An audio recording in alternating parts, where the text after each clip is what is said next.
What's going on, fishy friends all across the land, and Facebook and YouTube and Twitch and now Instagram? I'm looking at you guys on Instagram. If you're watching on Instagram and you want to see the full interview, that is, see the guests that we have coming in tonight, you'll probably need to switch over to YouTube or to Facebook or to Twitch and view the stream there. That way you'll get to really hear our guest, who's a wealth of knowledge, Mr. Chris Tweedy with Top Water Kayak Charters. You can hear everything he has to say, and sometimes he does a show and tell of things that he's brought with him. So I recommend doing that. But wherever you're watching, welcome. I'm going to go ahead, and before I bring him in, we do a question of the night as always, and the prize for question of the night is these white and pink.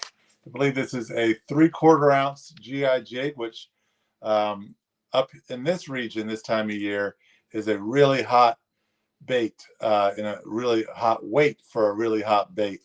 If you're jigging in, anywhere from 18 to 30 feet of water, that 3/4 ounce jig is going to go really well.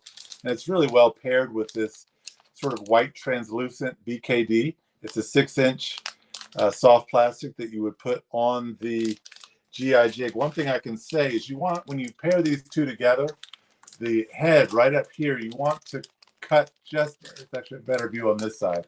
You want to cut just the tip of this off so that the profile of your bait lines up really well. And finally, it is a Hook Optics face buff. It's an American flag with, I believe, a marlin on it. Just as an example for people who don't know what it looks like. But that's got a Z-man on it. But without further ado, let's bring in the man of the evening, Mr. Chris Tweedy. How are you, sir? Good. How are you doing? Doing great. How are things down in South Carolina? Not too bad. September was a bit of a disaster, but October's looking a little bit more promising. Yeah, I think that seems to be pretty similar all up and down the eastern seaboard. Our September wasn't the best, but October is turning out to be really, really good. They've called it Rocktober in this region for the longest time because the rockfish bite gets really good. But the last few years, the rockfish bite in October has been kind of slow, and it's been more like Rockvember and Rocksember. So we've had a nice little start. What about you guys? Weather cooling down for you? Yeah. We're finally getting into the fall season, so it's quite a bit cooler in the morning.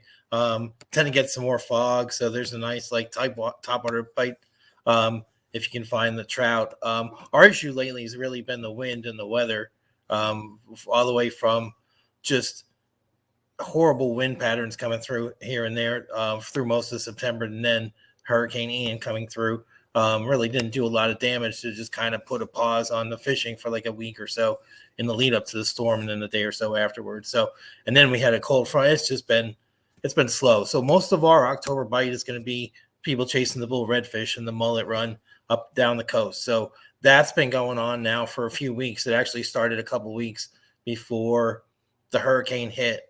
We pretty much lost about a week to 10 days there with the weather pattern, just with the heavy winds. But up and down the coast, folks are pulling in the big, like 35, 40, 50-inch redfish up and down the coast. So we don't really get the rockfish or striper run that you guys get. Ours is going to be the sharks and tarpon redfish running the coast, with the prevailing bite being the redfish.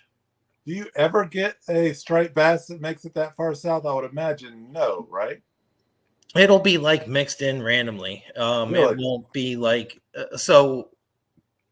Where the Santee River, just north of Charleston, is a pretty big striper fishery. So there's landlocked stripers and the links inland from there. So what we'll get is more like schoolies and stuff like that. So in the winter time and in the cooler months, there will be like a blow up of a bunch of schoolie stripers running up the creeks, like at the top of the tide, and you can't get them to bite anything. And maybe you'll catch a random one like on like a really small profile, like tiny paddle tail bait, like a finesse or Ned rig style setup. Or I've caught them, like pulled them out of the grass thinking it was a redfish, but they're really like lethargic. They're not, it's nothing we really target saltwater wise. Interesting that you brought it up. Actually, within a few seconds of each other, our correspondent, Captain Merwin Massa down in Georgia, actually had really good success this year. He saw one of our guests was talking about a Ned rig, and we were talking, and he was like, "You think that would work for redfish?" And I was like, "I don't see why not." And he rigged up a Ned rig, and like a week later, bang, like 45, 50-inch bull red. It was amazing. Oh yeah, you mean in terms of just something small in terms of the bite profile, or do you mean more of like the finesse jig kind of setup? So like the weedless Ned rig with like just that has that. They look so silly. They've got like a what is it called, like a Yamagata or something, where it's really just like a little stick bait. It's maybe 2 inches long and it has no real tail to it. It looks like a chunk of a plastic worm, basically. Yeah. So we'll use like the Z-Man TRDs and stuff like that down here pretty well. But yeah, we'll absolutely use those for saltwater for sure. Yeah. Or even like they've just come out with a whole bunch of like micro and finesse plastics that fit on those tiny little like needle hooks and such. They work great because you can like gently work those out of the oysters a lot of times. So it's a decent thing to throw around here. And I predominantly use those type of jig heads for like live shrimp as well as throwing finesse baits like that. We do have a question coming in from our good friend Carl Ward. Carl asks, what topwater do you like to throw for trout? So I like to throw 3 different things. The Xeraspook mostly to cover water quickly. I'm looking for like the reaction strike.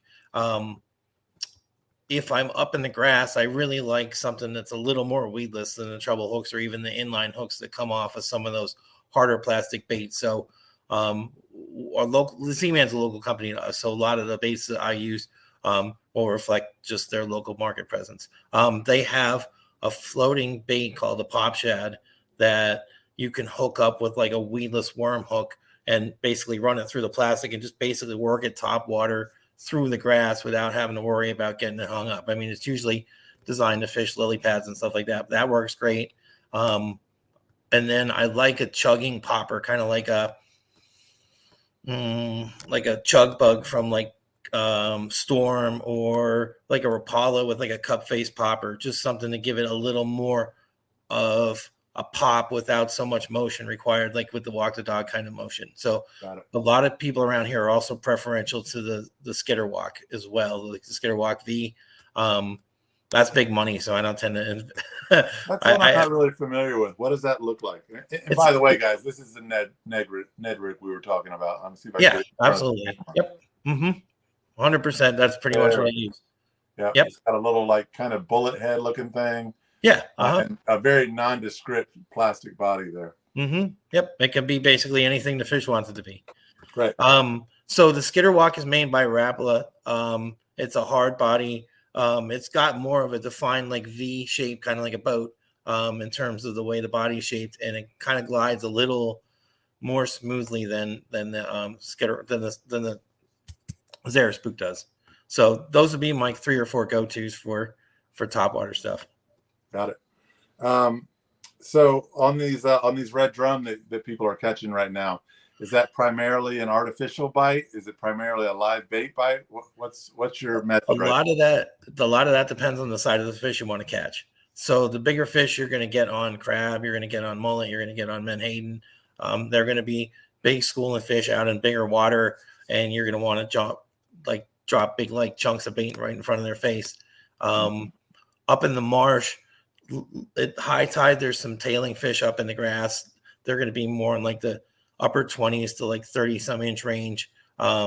So that's what I would be using, those topwater baits we just talked about. And then way up in the creeks and such, there's going to still be like the smaller, the underslides and the puppy drum and stuff like that. So they're going to be more receptive to some of the jigs and things like that. So it's a good mix right now. You got opportunities to kind of get stuff, whether you're throwing bait or artificials, whether you get out early or whether you fish like the flooded grass at high tide.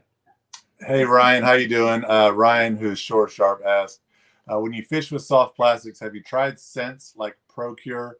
Have you found it to work? Yeah, 100%. I absolutely love Procure. My customers will notice a huge difference when we're fishing if we're going to say use Procure in a spot. When I fish for trout, so much won't use Procure. And I did a little bit of an experiment last week when I was out on the water. I was fishing for myself, pre-fishing a little bit, and I was throwing in an oyster bed. In the first few casts, I pulled trout in. Then I dipped it in the Procure. The next 3 casts, I had redfish. So the scent makes a difference depending on what you're targeting. And it was really I just. wonder if redfish are targeting more based on scent, if that's what that means. That's interesting. In that particular situation, they definitely were. It was really clear water. It was like the deep side, front side of like an oyster bump, and the trout were on the front, and the reds were holding just behind it. So when I would pop it over it, the trout would come up and grab it. Then as soon as I added scent and it hit the downslope, the reds would come and smash it. So, and the funny thing was the fish were all relatively the same size. They were about like 18-inch fish, trout and reds. Oh, well, that's a pretty solid trout. And honestly, once redfish get around 18 inches, that becomes a pretty fun fish as well. Carl also asks, he says, do you catch many bull reds in shallow water or open, deeper water? So that's going to depend on what your definition of a bull red is. So in the kayak, I'm targeting stuff like over 30 inches and giving people a chance to recognize that as a trophy for themselves. If you're talking about the big breeder size fish that are like 40, 50 inches, more often than not, you're going to catch them in deeper water, bigger channels, or at least adjacent to bigger water. This summer when we were getting them a little bit more regularly in the springtime, inshore, they were in like deeper holes in current or just below current. So deeper, I guess, is also a relative term. I'm in South Carolina, so deep water is like 60 miles offshore for us. So most of the water that I'm fishing is going to be no more than 15, 20 feet deep, just because of the access I have with the kayaks and such. The folks that are catching big fish right now are usually going to be on the front of the beaches, along the big jetties, the shipping channels, in Charleston Harbor itself, like under the bridges, things like that, in terms of where to look near me. To the north of me, there's like Bulls Bay, Cape Romaine, like they'll be out closer to the ocean there, with the fish sort of shrinking in size as you get closer and closer to like the marshes where we were fishing most of the summer. So the fish are definitely moving like way up the river systems and such.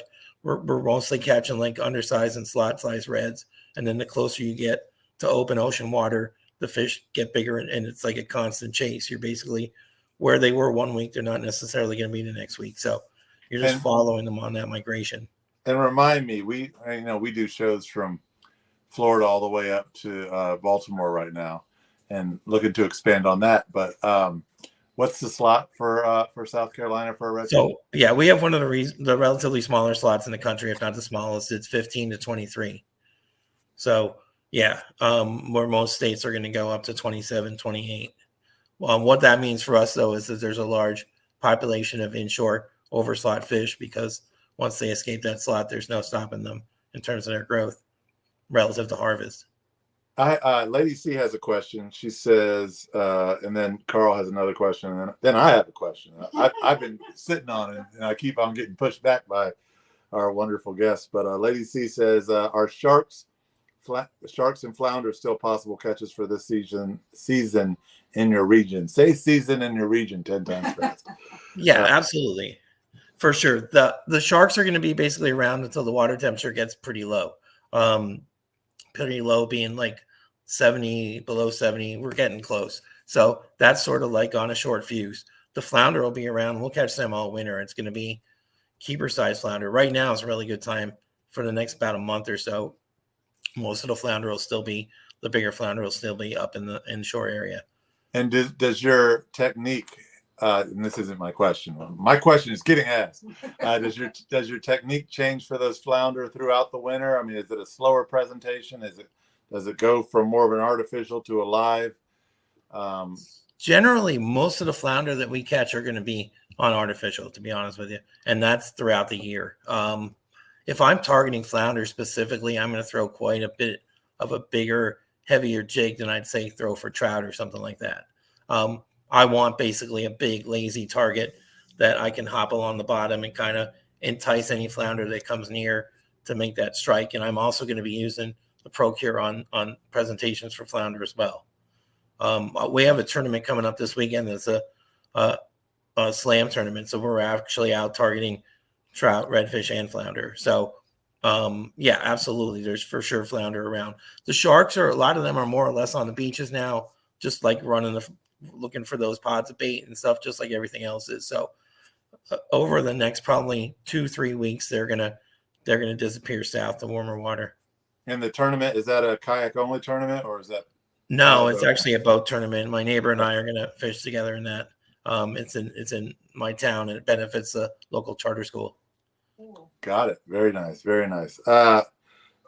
Carl asked, on your oyster beds there, do you ever get into the sheephead? Yep, absolutely. Also, yeah, for sure. That's in our areas, the oysters are generally going to be what the primary magnet are for sheep's head.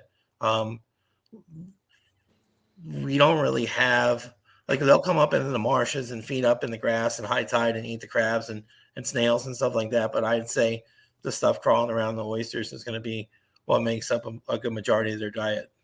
Got it. So, guys, before I got Invisalign, my teeth really looked a lot like a sheep's head. So. Yeah, tautog. Yeah, got it.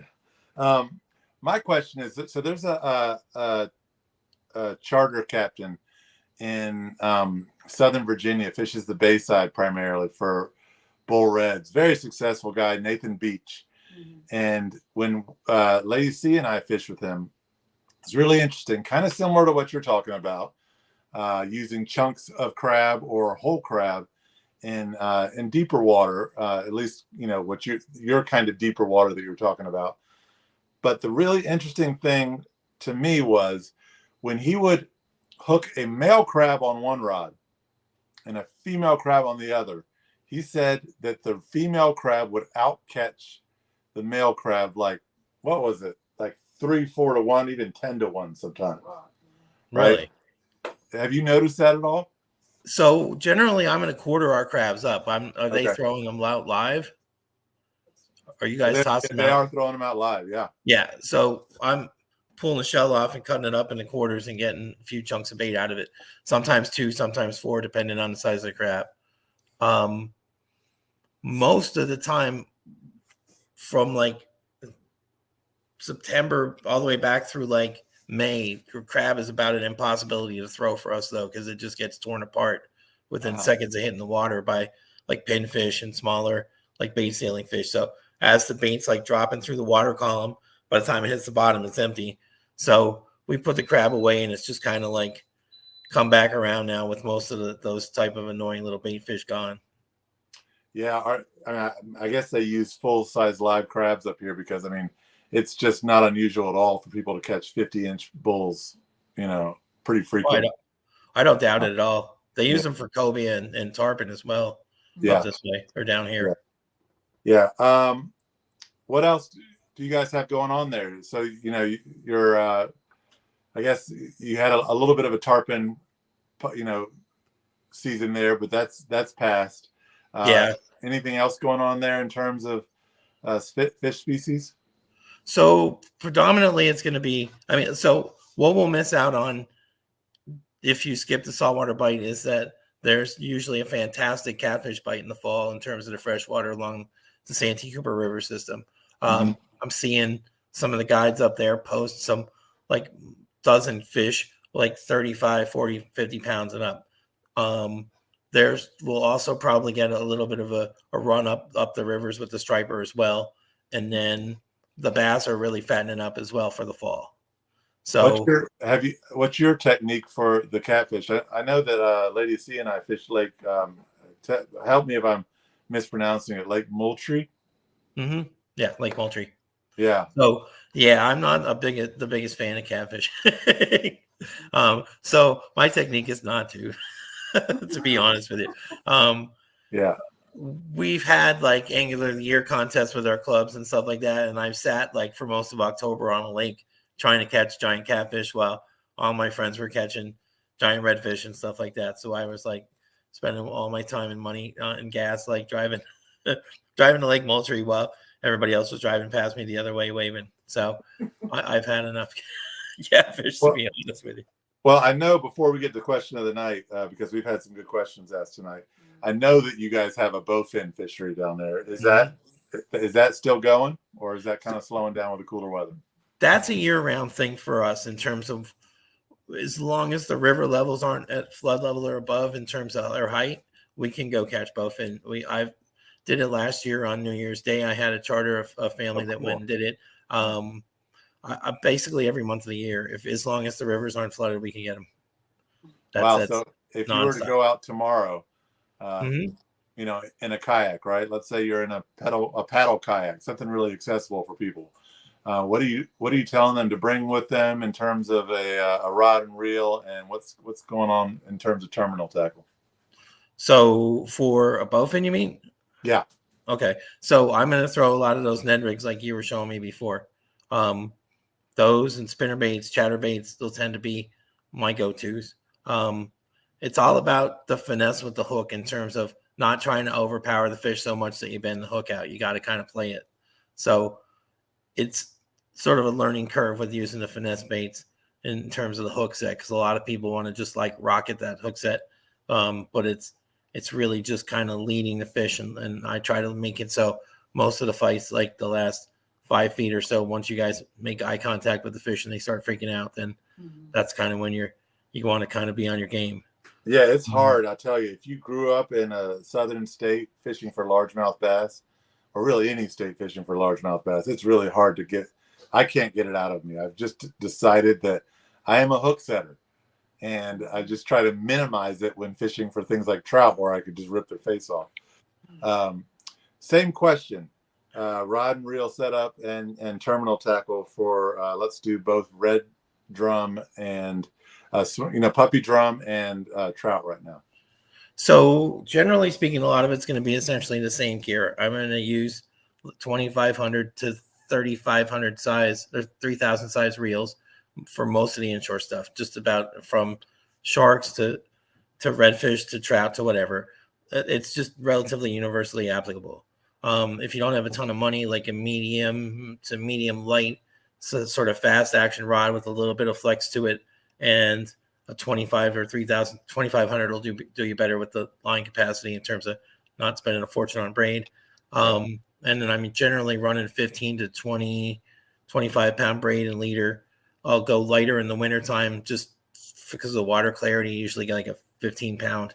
But most of the time, if we're fishing bait, I'm throwing a 25 pound leader to, say, if we're going targeting like sharks and stuff, that'll be like a 60 pound leader. But it's all really on the same rod, the same reel, and the same main line. It's just I let the leader do the fighting. The good part about that is if we get a fish that's too big, it's easy to blow it up and not have to get in a dangerous situation kind of closer to the boat. In that situation, you just instruct your clients to grab the bail of the reel and let them break you off? I'll usually take it and do it for them. Or I'll just let them fight it to a point where I know that they're likely to lose it. So most of the time that happens after like a half hour to 45-minute battle and somebody's starting to get wore out, or we're getting dragged somewhere close to where we don't want to be, like big open water or something like that. And we got to make a decision of how likely we are to see this fish or to get it to the boat. It's pretty easy to identify when you have a really big redfish or something like that on versus say like a stingray or something, because the head shakes and just the way they fight. Honestly, the bigger reds aren't as huge a fight. I'd rather fight something in like the 25 to like 36-inch range, like on some oysters, for more of a challenge than pulling a big fish up out of deep water. Yeah. I got a question from Adventures of Iceberg Slim. I love that handle. He says, what tactics do you use to target reds in November? And I guess that's going to, depend on the size of the fish, but I'll let you answer that one. Right. So most of our November fishing is going to be probably chasing keeper size fish for us. So depending on when in November, they're going to be moving towards forming those schools. So there's two ways to approach that. One, I'm always looking for oysters.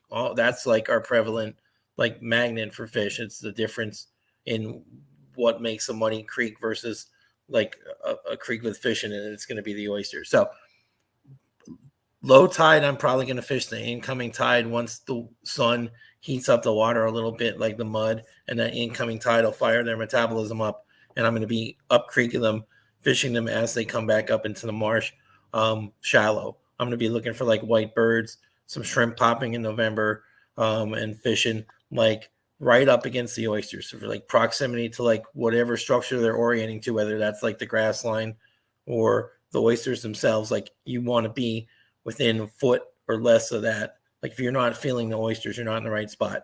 So they're going to be holding tight to that. So as long as you don't spook that school and you stay like back off of it, you should be able to pull quite a few fish off of that as you go. Procure again is going to be the go-to. I'm going to be using a lot of things like throwing some DOA shrimp, some suspending twitch baits like a shrimp imitation. I'm going to use a lot of natural colors because the water's clarity is going to be there. So the fish are going to be a little more taking a good look at them. We'll get that weird like electric chicken season for a week where the only thing you can catch stuff on is like that pink and green neon kind of schmear. So November's a lot of fun because you can get a good mix of anything. You got a good shot at an inshore slam. The trout will be willing to fight if the redfish are hard to find or if you just need to kill time until you get to the right time in the tide. For high tide, I'm going to look right along the grass line. I'm going to target those tides where it doesn't get so high that the fish can push up too far into the marsh. I want to kind of have that school holding like in a little break in the current somewhere where they're relatively protected from dolphin, but and comfortable enough to feed. So again, where they are at low tide, look at where the oysters are and then go back and check those spots out when they're covered with water and see if the fish are like holding to the front of those. You'll have a much better chance of seeing them then. Yeah, November I know is a fantastic month down there in South Carolina. Guys, book your trip with Topwater Kayak Charters. Chris, what's the best way to get in touch with you? So by phone is 843-972. Wait, hang on a second. 843-906-7112. Sorry. I'll change I'll edit my little. That's okay. She's going to put it up. Okay. Lady C's going to put it up for you. Thank you. No problem. I also have a website. It's carolinatopwater.com. And on Facebook, it's Topwater Kayak Charters. That's probably the most up-to-date information in terms of what we're catching that on the last few trips and stuff like that. So Facebook Messenger, the phone number that you guys just put up on the screen or through my website, any of those are great. Or on here, just reach out. All righty. Well, we got a really good prize package tonight. Again, it's the Scott Walker's got a question. Okay, Scott's getting in at the very end. Maybe he was watching an Instagram feed earlier.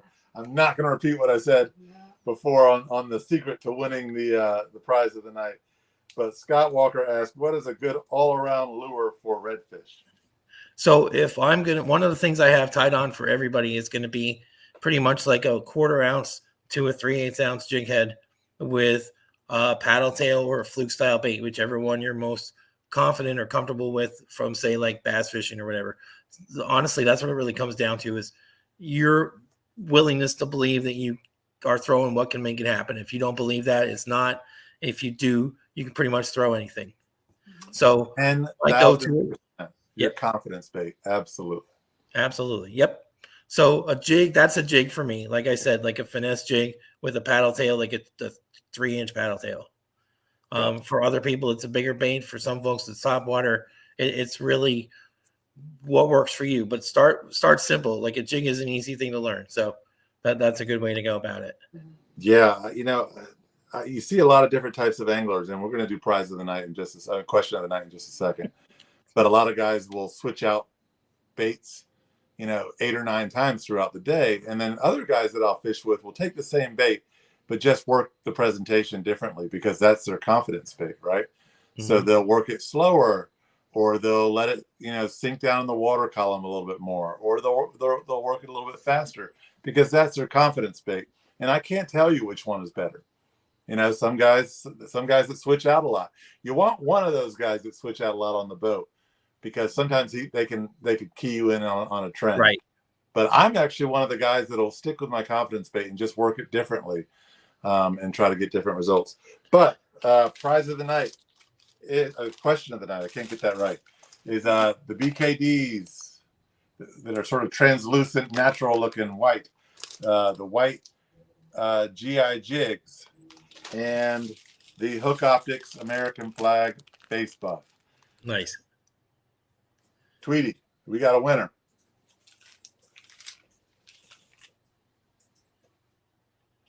Do we have? What's the question? Oh, you pick it.